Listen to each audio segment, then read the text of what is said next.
الحمد لله رب العالمين والصلاة والسلام على سيد المرسلين وعلى آله وأصحابه أجمعين أما بعد فقد قال الله تعالى في القرآن المجيد والفرقان الحميد واعتصموا بحبل الله جميعا ولا تفرقوا. وقال النبي صلى الله عليه وسلم يعرض أعمال الناس في كل جمعة مرتين يوم الاثنين ويوم الخميس فيغفر لكل عبد مؤمن إلا عبده وبين أخيه شحناء.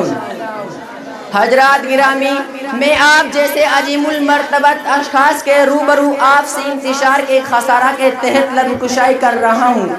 اس توقع اور امید کے ساتھ کہ آپ حضرات میری باتوں کو بغور سماعت فرمائیں گے. اگرچہ موضوع آج ہمارے معاشرے میں ایک غیر معمولی حیثیت رکھتا ہے، بہرکیف اللہ رب العزت سے دعا کرے کہ اللہ تعالیٰ مجھے حق کہنے اور حق سمجھنے کی توفیق عطا کرے. محترم حضرات، جب ہم آج اس دنیا پر اپنی طاہرانہ نظر ڈالتے ہیں تو ہمیں کہیں ظلم تشدد کا بازار گرم ہوتا نظر آتا ہے، تو کہیں کسی کا گھناؤنا مذاق اٹھتا نظر آتا ہے، تو کوئی کہیں پر کسی کے پاکیزہ خسائل کو داغدار کرتا نظر آتا ہے. آخر ان تمام جرائم کا اصول و پہلو کیا ہے؟ تو آپ کو جواب ملے گا آپ سے انتشار و تفرقہ بازی، جو انسان کو کامیابی و کامرانی کے منہ سے واپس کر کے ناکامی کے تاریک گار میں ڈھکیل دیتا ہے، اور یہ ایسا سم قاتل ہے جو انسان کو ایک دوسرے کے موت کے گھاٹ اتار دینے پر مجبور کر دیتا ہے. لہٰذا ہم مسلمانوں کو چاہیے آپ سے تفرقہ بازی سے حتی الامکان تحرز کیا جائے، کیونکہ آپ سے تشاجر کو اور حسد کو حدیث کے نظریے میں سب سے فتوی عمل بتایا گیا ہے. مسلمانوں، خدا کی قسم یاد رکھو، دنیا میں جس قوم نے بھی اپنے اندر بغض و عداوت، حسد اور کینہ کو جنم دیا، وہ قوم کبھی بھی کامیابی اور ارتقائی کی منزل کو نہیں پہنچ پائی. آج ہمارا حال یہ ہے کہ ہم مسلمان اسی آپ جیسے امراض کے اندر مبتلا ہیں. حدیث پاک کے اندر نبی اکرم صلی اللہ علیہ وسلم کا ارشاد ہے فَإِنَّ الْحَسَدَ يَأْكُلُ الْحَسَنَاتِ كَمَا تَأْكُلُ النَّارُ الْحَطَبَ. بلا شبہ حسد نیکیوں کو اس طرح کھا جاتا ہے جس طرح آگ لکڑی کو کھا جاتی ہے. اسی طرح بہت سی روایتوں میں مذمت بیان کی گئی ہیں، جیسا کہ مسند احمد اور ترمذی شریف میں حضرت زبیر بن عوام رضی اللہ تعالیٰ عنہ فرماتے ہیں کہ تمہاری طرف بھی پہلی قوموں کا مرد چپکے سے چل پڑا ہے اور وہ حسد ہے، اور بغض ایسی خط جو بالوں کو مونڈ دیتی ہے. میں یہ نہیں کہتا کہ بغض بالوں کو مونڈ دیتی ہے، ولیکن تحلق الدین، بلکہ دین کو مونڈ دیتی ہے. لیکن ہمیں مسلمانوں کی بدخصلتی پر افسوس آتا ہے. کل یہی مسلمان آپ سے کیا اتفاق کے بندوں سے منظم ہو کر گیروں سے مار کی آرائی کے لیے ہمہ وقت شمشیر برہنہ لے کر چاک چوبند رہتا تھا، لیکن آج یہی مسلمان حسد اور ناچاکی جیسے سن میں قاتل کا شکار ہو کر آج ایک دوسرے کا خون کا پیاسا نظر آتا ہے. مگر آج ہمیں کسی مسلمان بھائی سے تھوڑی سی اختلافی بات ہو جاتی ہے، ہم ان سے کئی مہینوں سالوں بات نہیں کرتے، جبکہ حدیث پاک کے اندر نبی اکرم صلی اللہ علیہ وسلم کا ارشاد ہے ایسے اشخاص کو جہنم ہونے کی خبر دیتا ہے. ابو داؤد شریف کی روایت میں ہے، حضرت ابو ہریرہ رضی اللہ تعالیٰ عنہ فرماتے ہیں لا يحل لمسلم ان يهجر اخاه فوق ثلاثه فمن هجر فوق ثلاثه فما دخل النار. کہ جائز نہیں ہے کسی مسلمان کے لیے یہ کہ وہ الگ رہے اپنے مسلمان بھائی سے 3 دن سے زیادہ، پر جو شخص 3 دن سے زیادہ الگ رہا اور اسی حالت میں مر گیا تو اس کا ٹھکانہ جہنم ہوگا. محترم حضرات، آج ہم حسد کی بنا پر جہنم کی آگ میں جھلسنا پسند کرتے ہیں. ہمیں یہ توفیق نہیں ہوتی کہ ہم خود ہی چھوٹا بن کر اپنے روٹے ہوئے بھائی سے جا کر سلام و کلام جاری کر دیں تاکہ آپ سے کینہ ختم ہو جائے اور تکبر سے بھی محفوظ ہو جائیں. جیسا کہ بیہقی شریف کی روایت میں ہے البادی بالسلام بری من الکبر،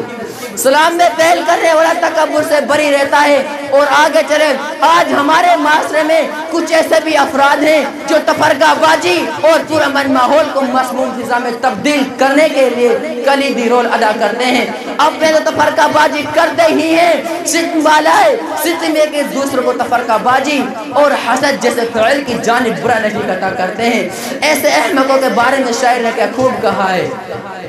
ہم تو ڈوبے ہیں صنم تم کو بھی لے ڈوبیں گے، بلکہ مسلمان ہونے کے ساتھ اس کا تقاضا تو یہ تھا وہ قرآنی تعلیمات پر عمل کرتا، اور قرآن کہتا ہے وَإِن طَائِفَتَانِ مِنَ الْمُؤْمِنِينَ اقْتَتَلُوا فَأَصْلِحُوا بَيْنَهُمَا، اگر دو مسلمانوں کے میں لڑائی ہو گئی ہو تو آپ ان دونوں کے درمیان صلح کروا دو۔ مگر آج ہمارے معاشرے میں معاملہ اس کے برعکس ہیں، مزید ہم دونوں گروہ کو طعن و تشنیع دے کر خون خرابہ کرنے پر مجبور کر دیتے ہیں۔ یہی وجہ ہے کہ آج اس ترقی کے دور میں مسلمان سب سے پیچھے کیے ہیں۔ اس کی اصل وجہ یہی ہے کہ آج ہم ایک دوسرے کے پیچھے ہاتھ دھو کر پڑے ہوئے ہیں۔ نبی اکرم صلی اللہ علیہ وسلم نے بھی یہی تعلیم دی ہے کہ اگر دو مسلمان بھائیوں کے درمیان لڑائی ہو گئی ہو یا آپس میں بات نہیں کرتے ہو، آپ ان دونوں کے درمیان صلح کروا دو، اگرچہ جھوٹ بولنا ہی کیوں نہ پڑے۔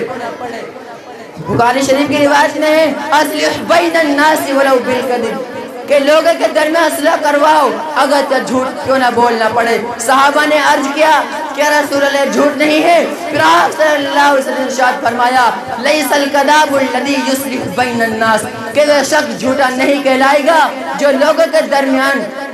صلح کرتا ہے۔ اسی طرح ایک حدیث ترمذی شریف میں ہے، حضرت ابو داؤد شریف کی روایت میں ہے حضور صلی اللہ علیہ وسلم نے ارشاد فرمایا کہ جھوٹ بولنا صرف 3 موقعوں پر جائز ہے۔ مرد کا جھوٹ بولنا اپنی بیوی کے لیے تاکہ وہ راضی ہو جائے، اور جھوٹ بولنا لڑائی میں، اور جھوٹ بولنا اس لیے کہ لوگوں کے درمیان صلح ہو جائے۔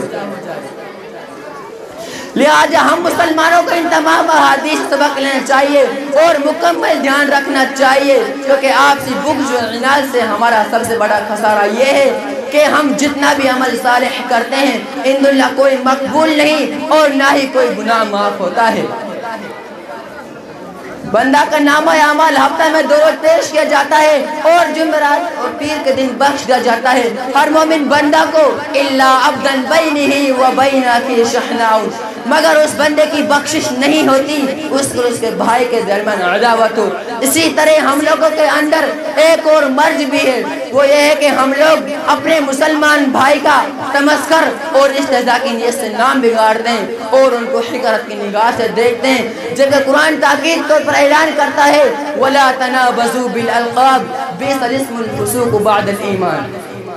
کہ کسی کو برے لقب سے مت پکارو، ایمان لانے کے بعد گناہ کا نام لگانا ہی برا ہے۔ پھر آگے قرآن کہہ رہا ہے وَلَمْ يَتُبْ فَأُولَٰئِكَ هُمُ الظَّالِمُونَ، اور جو شخص مذکورہ ان تمام حرکتوں سے توبہ نہیں کرتا تو ایسے لوگ ظالموں میں سے ہیں۔ لیکن ہم مسلمانوں سے قرآن تعلیمات بہت دور رحلت کر چکی ہے، حدیث ہماری نظر سے کوسوں دور ہو چکی ہے، جس کا نتیجہ یہ ہے کہ ہم کفر و جلالت کی آگ میں آ کر کھڑے ہو چکے ہیں۔ اگر ہمیں ارتقائی کی منزل کو طے کرنا ہے تو سب سے پہلے دیکھنا ہوگا کہ ہمارے آپسی تعلقات برقرار ہیں کہ نہیں، کیونکہ قوم و ملت کے بقاء و تحفظ اسی صورت میں رہ سکتی ہے جبکہ ہماری آپسی محبت برقرار رہے گی۔ لیکن آج ہم مسلمانوں نے نبی اکرم صلی اللہ علیہ وسلم کی سیرت کو طاق نشان پر مزین کر چکے ہیں، صحابہ کرام رضوان اللہ علیہم اجمعین کے عادات و خصائل کو زیر قدم کرتے ہیں اور ہم وقت ان افکار میں غرق رہتے ہیں کہ کس طرح ایک دوسرے سے تنازع ہو،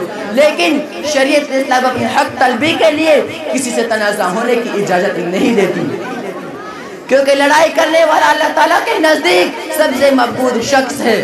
جیسا کہ بخاری شریف کی روایت میں ہے عن عائشہ قالت قال رسول اللہ صلی اللہ علیہ وسلم ان ابغض الرجال الی اللہ الالد الخصیم، اللہ تعالیٰ کے نزدیک سب سے مقبول شخص زیادہ جھگڑالو ہے، اس لیے آج ضرورت ہے آپسی انتشار سے پرہیز کرنے کی اور ضرورت ہے اصلاح و تحریر کی۔ اس لیے جو حضرات ایک دوسرے سے بات نہیں کرتے ان سے میں درخواست کرتا ہوں کہ ابھی اور اسی وقت آپ اپنے بھائی سے جا کر سلام و کلام جاری کیجئے اور ان جرائم سے توبہ کیجئے، انشاءاللہ توبہ قبول ہوگی۔ ترمذی اور ابن ماجہ میں حضرت انس بن مالک رضی اللہ تعالی عنہ فرماتے ہیں کل بنی آدم خطاء و خیر الخطائین التوابون، ہر بنی آدم خطا کرنے والے ہیں اور بہترین خطا کرنے والے زیادہ توبہ کرنے والے ہیں۔ انہی چند باتوں پر میں اپنی تقریر کو ختم کرتا ہوں۔ دعا کیجئے کہ اللہ تعالیٰ ہم لوگوں کو آپ اختلاف جملہ خرافات سے محفوظ رکھے اور آپس میں اخوت محبت کو عام بخشے۔ وما علینا الا البلاغ۔